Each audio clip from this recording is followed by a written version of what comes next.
To set lock screen appliance beeping show notifications as hide content in Samsung Galaxy S21, S21 Plus or S21 Ultra, open settings, swipe up home screen to access the app screen, and then select settings.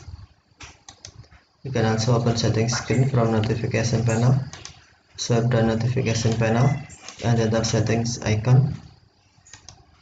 Scroll down settings screen, find accessibility, and then tap accessibility.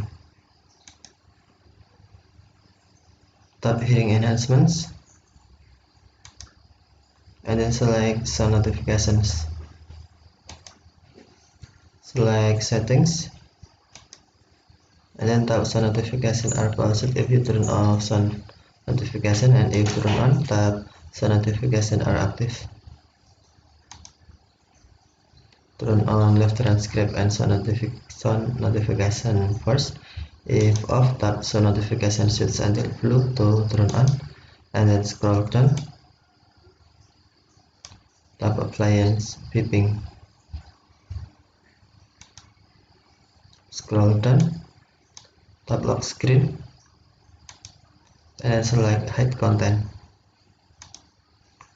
Now appliance beeping lock screen so notification set as hide content. Okay, thank you for watching. Have a nice day.